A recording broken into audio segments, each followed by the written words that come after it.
Bezrat Hashem, we are holding Friday, Erev Shabbat Kodesh, Parshat Nitzavim Vayelech, 6th day of the week. And today is the 22nd of the month of Elul, Bezrat Hashem. We're going to be discussing today two mitzvot, mitzvah number 595, where there is actually a punishment to the messenger of Beit Din who adds one extra hit. Let's say, as we know, the person who is Mechayav Malkut, you have to give him the lashes, 39 is the max. He gave him 40. So the person who gave him that 40 is one who has to be punished for it. And the punishment is obviously payment for the damage. Mitzvah number 596. There is a prohibition to muzzle up your animals as they work for you, as they labor for you. The Mitzvoth today are sponsored, therefore, Lelu Nishmat, Aharon ben Moshe. ולהבדיל לחיים לרפואה שלמה ליהוד בן יוסף. וגם יעקב בן רחל, וגם חיה בת לאה, יוסף חיים בן מפרד, וגם יעקב ישראל דניאל בן אנג'לה. זיווג נכון והגון, פז טובה, בת משה. She lives in Florida? Where? בארץ? Yerushalayim. Okay, we'll talk about Shidduchim later. Bezat Hashem, we'll work at it. Hashem's help. Hashem should send her a right Shidduch. Mitzvah number 595. שלא להוסיף במלכות ומחויב מלכות, ובכללה שלא נקי ישראל. And we learned there is such a thing, concept of called, that you're not allowed to smite, you're not allowed to hit any Jew. And over here specifically it starts with the prohibition of a Beit Din, of a messenger. As we know, messenger of Beit Din gives malkut, and here Chas v'Shalom he added one. שנמנע הדיין מהכות החוטא הקאות גדולות. Okay, the judges are not allowed to act extra punishment. וביאור זה העניין כך הוא, and this is what it means. שכל המחויב מלכות תכלית מה שילקה 40 הקאות חסר אחד, כמו שבא בקבלה. As we all know, that there is such a concept of giving lashes to a person who is obligated. The Torah says 40, and the rabbis learn it's 40 minus 1 to be 39. לא יקה לשום אדם עד שישאר ההכאה שתהיה כפי יכולת המוקה ושינה ומזגו וצורת גופו. Okay, the main concept over here is that you're prohibited to hit more than a person could actually handle, according to his body. ואם יכול לסבול הכאה גבול העונש, כולו יוקע. But if a person is strong enough and healthy enough to be able to handle all the lashes, then he should observe them. ואם לא יוכל לסבלו, כולו יוקע כפי יכולתו.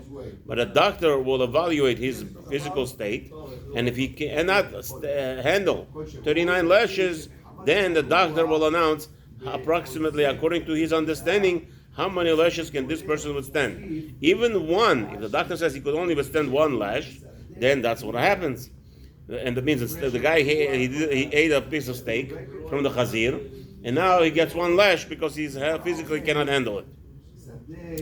ואין פחות משלוש הקאות לעולם. However, the doctor cannot prescribe less than 3. So one actually cannot do nothing. So 3, it has to be minimum 3.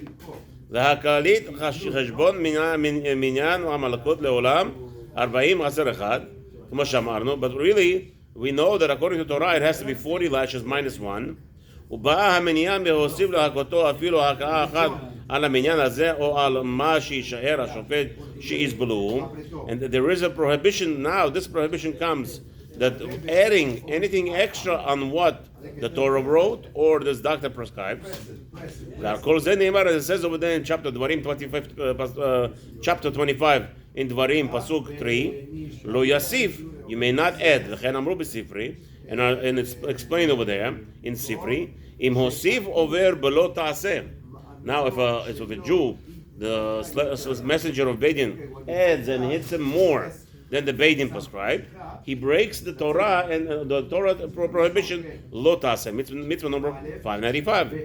אין לי אלא שמוסיף על 40, מניין על כל אומת ואומת שעמדו בית דין. I understand that Torah tells you lo yosif. What did Torah tell us? Torah told us 40 minus 1, you may not add there. But how do I know that if a judge said 5 and the guy hit 6, that's also Avera?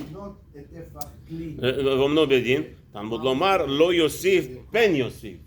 The Torah told us that the double language. The Torah says you may not add, and then the word pen in Torah, throughout the whole Torah, wherever it says pen means not.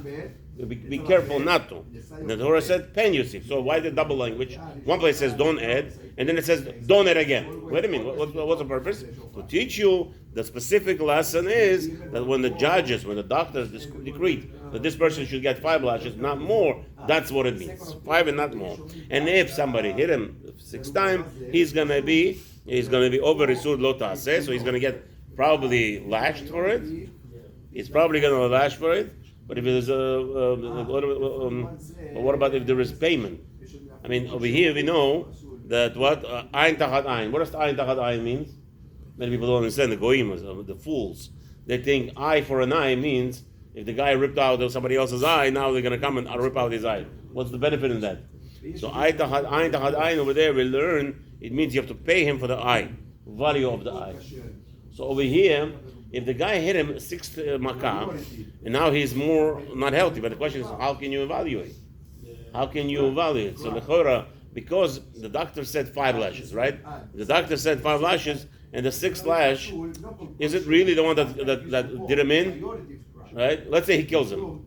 He kills him by the 6th one. He doesn't get killed.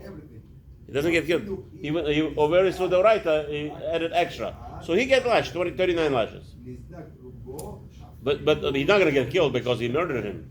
But let's say, what's his name? So, but let's say it's 39 lashes, and he gives him another lash. So like this, if this is a strong man, let's say for instance, at 39 lashes he would be in bed for 3 months. That another lash is going to be another month. So maybe l'chora, that extra month he should pay damages, pay the damages like Ayin Tachat Ayin. And we have a rule then we have a problem. If it's Ayin Tachat Ayin, right? Then what happens? That whoever pays, we have a din. Whoever pays, let's see. Maybe the halacha will be in the end. But we'll see. We'll get there.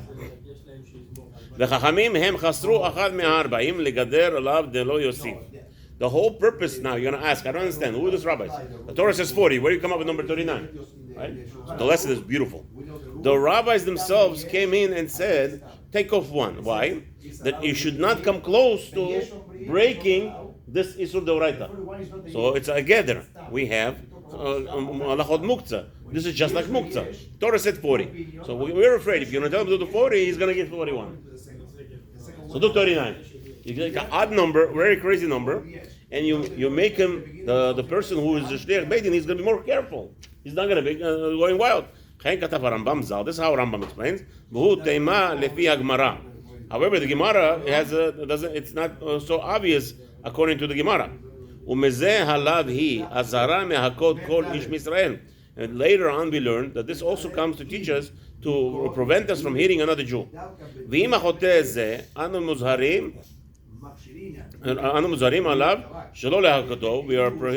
are warning a person should not hit another Jew. I don't understand. It's obviously, if the Torah tells us that this person who did a sin and is getting lashed, and we are so careful that he shouldn't get more lashes, even though he's a sinner. It's obviously Kal Vachomer. Obviously, it's obvious that a regular Jew is not a sinner. Who gave him permission to hit him? The Torah sages told us, even raising your hand, threatening a person, that's also not allowed. As it says in Sanhedrin, page 58, Amud Bet, by raising your hand to smite another Jew, it's the person is called an evil person, and as it says by Moshe Rabbeinu in Shemot chapter 2, pasuk 13. Vayomer leRasha, he says to the Rasha, Lama takeh ra'acha, why are you coming to hit your friend? He didn't even hit him. So he called him Rasha even before he hit him. Shoresh mitzvah zu niglahu lechol she'eno bedin ve'eno ra'ui lahakot brit bria ki'im kedei rishato lisoro al pi bedin.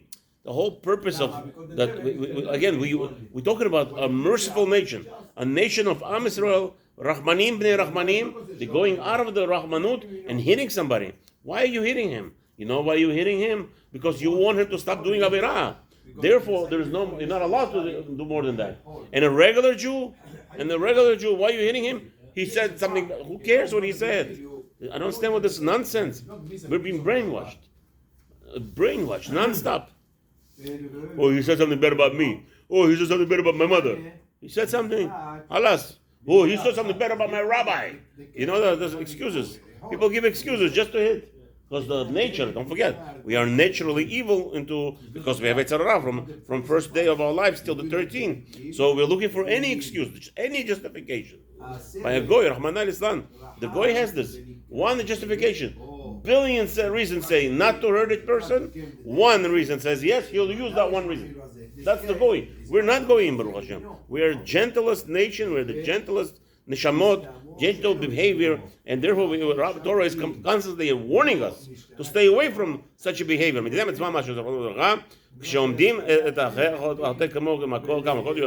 the Torah describes over there how to evaluate.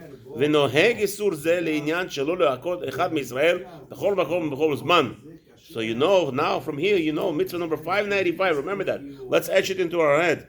Anytime a Jew hits another Jew, chas v'shalom, he is transgressing Isur Deoraita 595. Aval Enyan Isur HaMosiv b'malkut eno noheg oto Enyan. However, obviously today we don't have a Beit Din. We're not allowed to give lashes. So that is only the time of Israel, Bad Matam, when the Jews were in Eretz Israel and the laws of Torah were prominent. ועובר הזה והיכה ישראל הכאה הגדולה שהתחייב לו עליה תשלומים של פרוטה, או יותר אינו מתחייב מלכות. As we said earlier. But however, in a Jew smites another Jew, now he has to pay him because of the damage that he caused them more than pruta.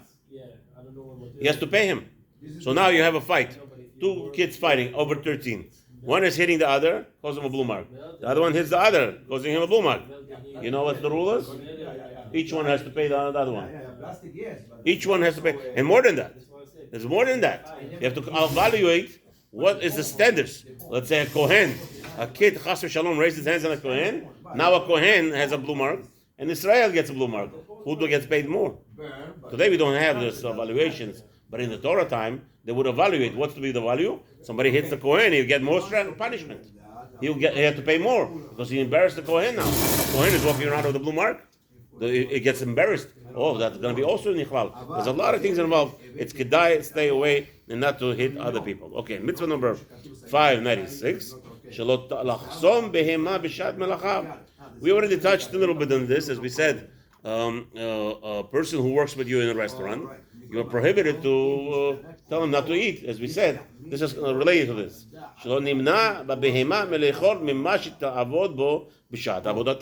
Now, an animal is plowing. He wants to eat. He sees all this delicious food. You're prohibited to close his mouth. This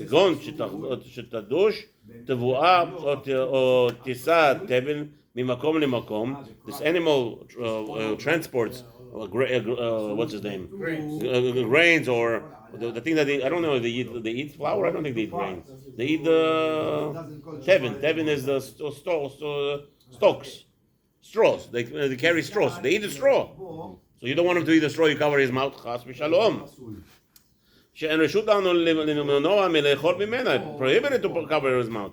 It says in the Devarim, chapter 25, pasuk 4, Lo tachsom shor b'disho. You're not allowed to cover the mouth of the ox while it's working. What's the purpose of this mitzvah? ללמד עצמנו להיות נפשנו נפש יפה בוחרת היושר ומדבקת בו ורודפת אחר החסד והחמלה. Again, concept is HaKadosh Baruch Hu constantly is training, is eradicating from us this natural tendency of doing evil, not caring for others, only caring for myself. Here, HaKadosh Baruch Hu wants us to have this midah engraved in us. והרגלנו אותה על זה אף על הבהמות שלא נבראו רק לשמשנו לחוס עליהם. Even though that we are to transfer that same feeling towards our animals. Who is the animal? Why should I care about the animal? The animal is here to serve me. Yes, even though the animal is here to serve you, you are here to make sure to take care and care for it. Okay, לחלק להן חלק מגיעת בשרן. Right? So again, so you're making sure to allow it to have this freedom of eating. תיקח לה הנפש דרכה בהרגל זה להטיב אל בני אדם. Oh, so why do I care about caring about my animal? Because if you're going to care about your animal in the end, you're going to care about humans. It's going to be mitragel. It's going to make you get used to it. Yeah? What do kids do? The worst thing, you forgot. I don't forget those days when I was evil, when I was a kid, catching all the ants in the world, putting them in the matchbox, and putting up matchboxes and lighting them up. Yeah, rude. And what was that? We were rude. We were becoming achzarim when we were kids. Achzarim were worse and worse. But the Torah tells us, no, you should have rahmanut on animals. You should have rahmanut on them in order to make yourself rahman. מדיני המצווה, מה שאומרים זכרונו לברכה, שאיסור השימה הוא כשעושה הבהמה בגידולי הקרקע, בין המאוחר בין התזוש, ואחד השור ואחד כל מיני הבהמה. It doesn't matter. The rabbi says it doesn't matter what we're talking about. It's not just ox. Even though the Torah says ox, because that was a common breeding animal. People have horses, people have other animals. Every animal, more than that, the Torah tells us that you have to feed your animals before you even are allowed to eat yourself. A person, that's why we are against people having dogs, cats in their houses, birds, because it's such a burden on people. It's such a burden. Jews are supposed to be busy with one thing and one thing only. What is that? Learning Torah. And everything is preparing for Kedusha with Torah. Not to be busy with animals. Right? ונוהג איסור זה בכל מקום ובכל זמן, בזכרים ונקבות, is prohibition. one second. ועובר הזה וחסם פרתו ודש בה חייב מלכות. Even for a second, you put a muzzle on your animal, and the cows start walking, and somebody comes to you and says, hello, baby, take off the muzzle. You say, hey, I don't want to, right? And the animal continues to do the malacha, and 1 minute later you say, no, okay, take off. Habibi, that 1 minute I walk, I have malkut, he gets 39 lashes. 39, immediately, unstopped. Okay? So he says, we continue, okay? וכגון שמונע הפרה מלאכול בכל גאורותיו, שעקימת שפתיו בזה הוא חשוב מעשה גדול, לחלקותו עליו כנראה. אוקיי, ותאמה הוא, כמה ישנה דאחה בשאר דוכתת, הסוחר בהמה והסם, אוקיי, לוקח משלם לבעלים 40 קבין לפרה ושלשת קבין לחמו. What about a person who rents an ox? You hear? You rent an ox or a horse. Over there, he gets both. He actually gets lashed and he has to pay. You hear what's going on here? He has to get liba'alim to the owner. He has to pay 40 kabin. Wow, that's a big amount. Like whatever the cow eats the whole day, he has to pay now to the owner for the damage. Lipara v'lesheshet kabin lechamor. So there's a certain amount for whatever the ox eats and whatever chamor eats, he has to pay to the owner, but he gets lashed also. Why should he get lashed there? Because he was over Isur Deoraita to Hashem. Why does he have to pay? It's different now. The owner over here has a what's his name? Has a loss. If an animal doesn't eat, what happens to the animal? Becomes weaker. Yeah. So that's what he has to pay. All right. Have a wonderful day. Shabbat shalom.